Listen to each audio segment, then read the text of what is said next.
What is this Brahma Swabhava? Brahma Swabhava is primarily given to the development of the mind intelligence, particularly with a view to contemplate upon the soul or the self and live in inner abundance, affluence, enrichment and ecstasy. This is the purpose of a Brahma Swabhava. All the others will start having their focus on the external world. But the Brahmana should not and does not have that focus. That is something very important. These differences have nothing to do with our birth, jati. The word jati itself refers to what? Janma. A person or a child born in a certain family, we know that he is born in that family. I don't think Shastras have to tell us. So, to determine the birth of a child, we don't require any Shastras. But what we want to know is that a child born to the doctor, will he necessarily become a doctor? Or can he also become an engineer or a pilot? That is the question. That he is born of a doctor couple, we know. That does not mean they will always have doctors. Not necessarily. Similarly, a person born to a driver or a farmer, he can also become educated and he can become an excellent administrator, maybe a technocrat he can become. So birth is not the factor here. In the born child, what kind of tendencies are there? What kind of aptitudes are there? What kind of fascinations or inspirations are there? Does he know? Does he have an aptitude for mathematics? There are some children coming to the ashram. I always spend a little time with them, asking them about their studies, etc. Some of the people do score very well, but when it comes to mathematics, they say, no good. In Bharat Sevashram Sangh, they are running an ashram in Jamshedpur. They have a number of branches in India. In Jamshedpur, quite a number of tribal children have been brought by them, and they are giving them education. You know, left to their own community, they are given to indigenous alcohol habits, etc., and they will live in the forest. They don't even see even salt. So the Swami was telling us, it was very difficult to get hold of the children from them. They will not send. So with a lot of persuasion and showing nice habits, etc., they were able to get the first group. After they were sent, they were brought and they were given education. When they went back, all of them were pleased. So they started giving them more and more children. Now, why I am mentioning this? Some of the children, tribal children, whose preceding generations had no literacy at all ever since they began. The first generation children, some of the tribal children, they are scoring 100% in mathematics. You tell me, what do you mean by tribal people? We know that they are perhaps in the social rung, they are in the lowest. But when they were given the right opportunity and given education, they are excelling in mathematics, where many of the better born students will not be able to do. So the tendencies in the heart and the mind, in the intelligence and inwardly, these cannot be predicted at all. So anybody may be born in any family. Birth and heredity are there. I don't deny it. They are there. But always you will understand, in spite of that heredity in a family, they will have a variety of tendencies. Variety of tendencies will be there. This is something very, very important for you to know. Now, how to find out and identify these tendencies and categorize them? That is what Shastras tell you here. These tendencies in the form of qualities and properties, qualities and propensities, they are there not merely in human beings. We generally say, this is a sattvic tree, this is a rajasic tree. There are some trees you will not be able to go near them. Absolutely thorny. The moment you go near, you will be hurt. What about bamboo? The man who cuts bamboo, he will always be hurt. What about teak? It starts making you itch.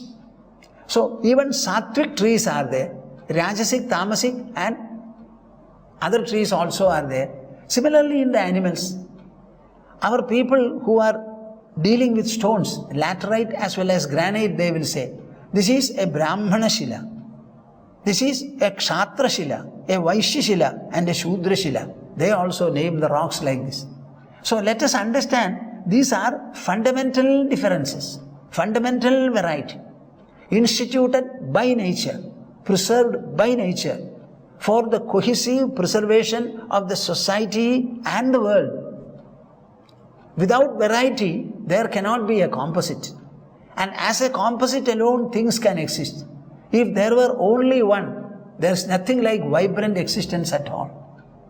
So, the world is always a variety, always a variety. So, birth is an already known factor. Keep away the issue of birth. Try to find out which tendencies each individual has and where lies his promotion and fulfillment. This is the idea. Mukhabahurupādebhyah purushasya ashramais saha chatvaro jajnire varnaha gunaihi vipradayah pradag. So, Vipra refers to Brahmana, Dvija refers to Brahmana, Kshatriya and Vaishya, and then Shudra, and all of them. We identify Brahmana with the head, the Kshatriya with the hand, the Vaishya with the thighs, and ultimately Shudra with the feet. Yesham Purusham Sakshat Atma Prabhavami Ishwaram Na Bhajanti Avajanandi Sthanat Prashtaha Patan Yadha. All of them are equally born from the Purusha, from the Supreme Lord, the Supreme Reality. And the Supreme Reality is not always outside. He is nothing other than Atma Prabhavami Ishwaram. The word Ishvara or God, it is actually a synonym of self. When you say self or Atma, it's very clear it is close and closer to you than the body, inward to the body. This inmost self is regarded and spoken of as Ishvara. Yesham Purusham Sakshad Atma Prabhavishwaram Na Bhajanti Avajanandi. See, can the head ever say, I don't belong to the individual? Can the hands say? Can the thighs and the feet say? All of them are equally, mutually complementary parts of the whole human personality. Now suppose any one of them says that the hands say, I have nothing to do with the body. I am all alone and independent. I will do what I want. Disobeying and disregarding the others. That is the way in which he has put it here. Yesham Purusham Sakshad Atma Prabhavamishwaram Na Bhajanti. Not to worship God, not to believe in God, to disregard Him, to live a life of violation, distance. This is something very serious. It's very heinous. What happens to them? Sthanad bhrashtaha patanti adaha. Sthanad bhrashtaha adaha patanti. Any disregard is a disregard of the soul. See, the I is a word everybody utters. It refers to a constant presence within your body other than the mind, intelligence and even ego.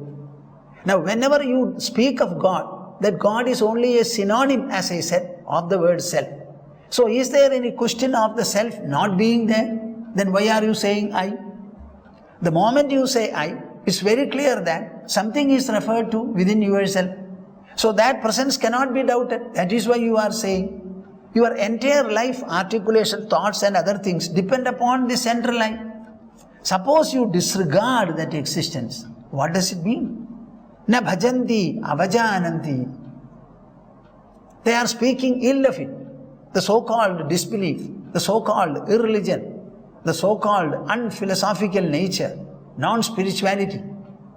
Sthanad bhrashtaha patanti agha. It is to vilify the very human dignity and elegance. If you are a human, understanding should become topmost.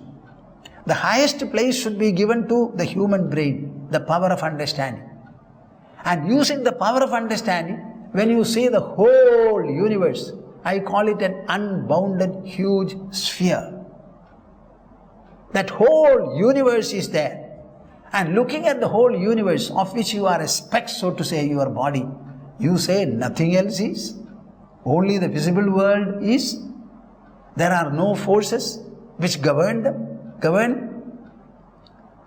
So any kind of a disbelief, any kind of an irreligion is not at all good.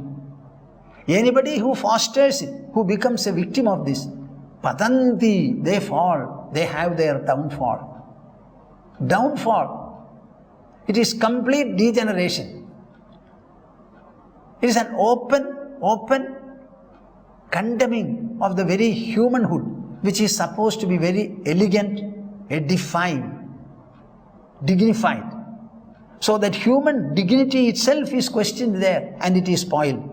Na bhajanti avajananti sthanat bhrashtaha padantyadaha Dure harikatha kechid dure jachyuta kirtanaha striyah shudradayashchaiva te anukampya bhavadrisham Dure harikatha kechid.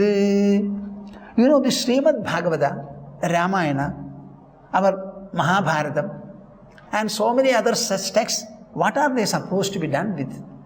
We are supposed to have a copy of it in our house. My dear viewers, are you listening to me, seeing me? Do you have a copy of Srimad Bhagavatam or Ramayanam in your house? Invariably the answer will be, Swamiji, no. No, I plan to get one. This you may say. I tell you, your house is not a human dwelling place. Not at all.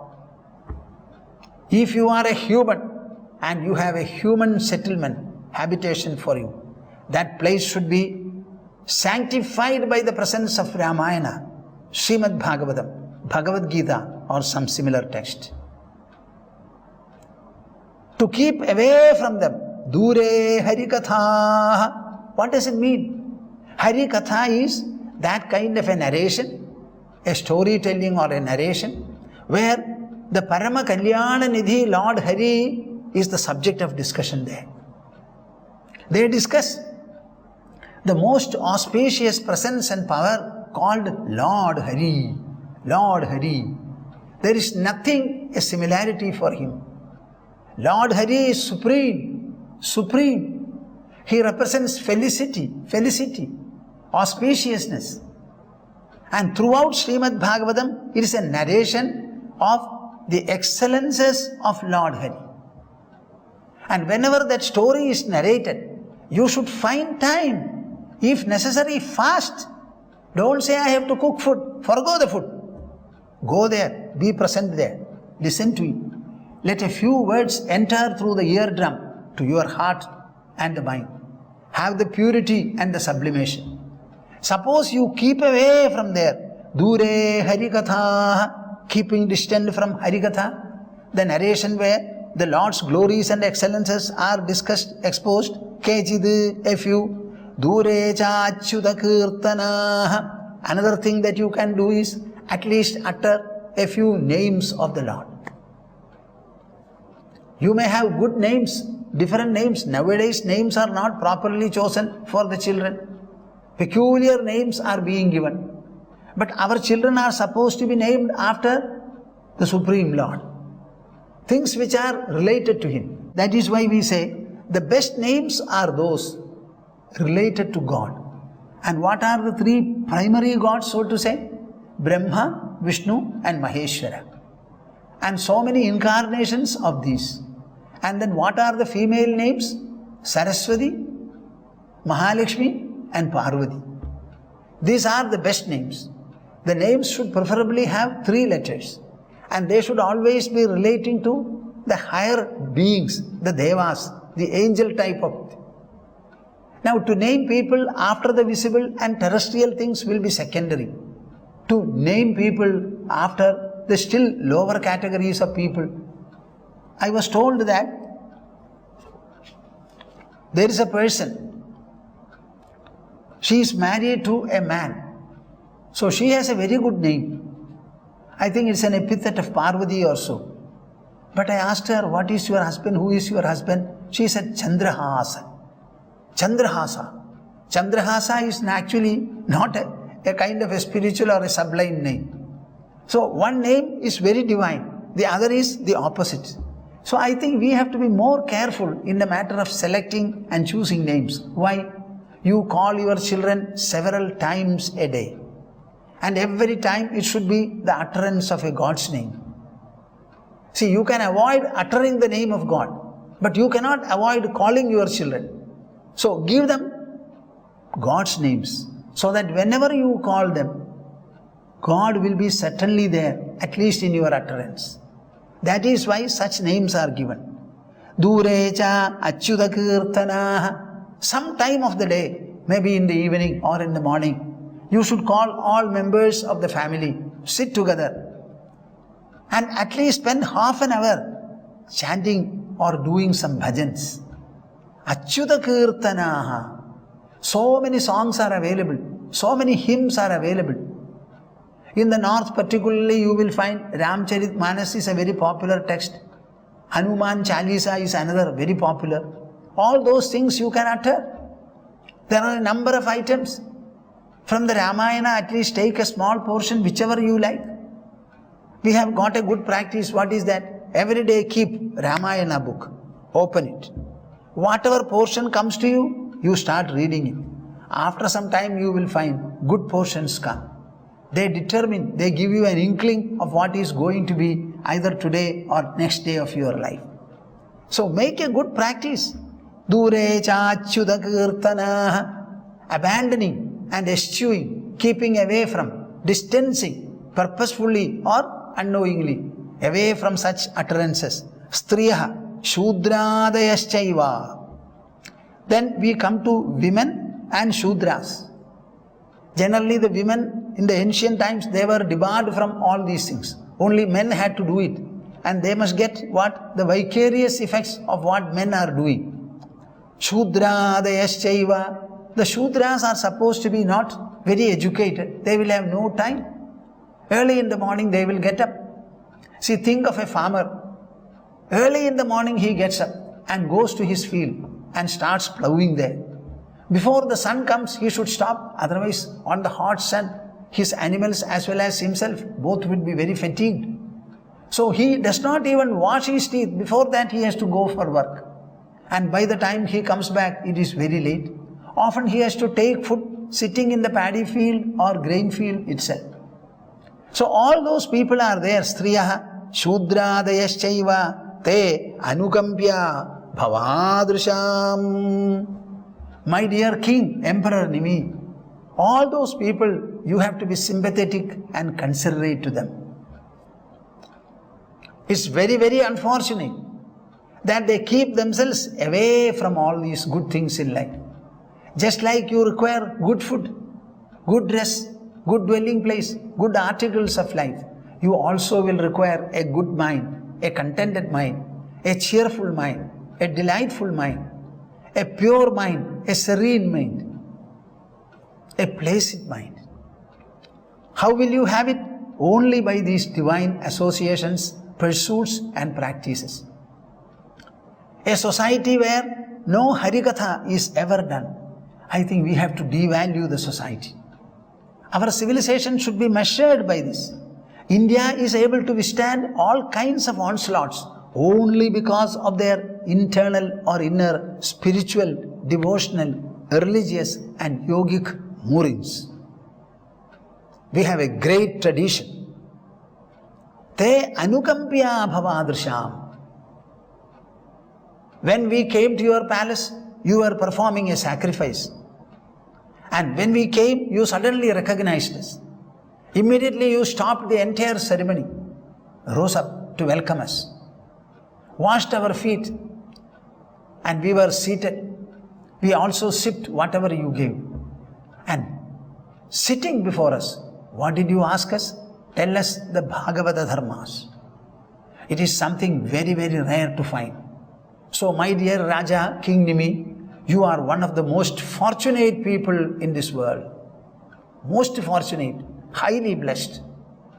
Now, looking into the other category of people, what do I have to say?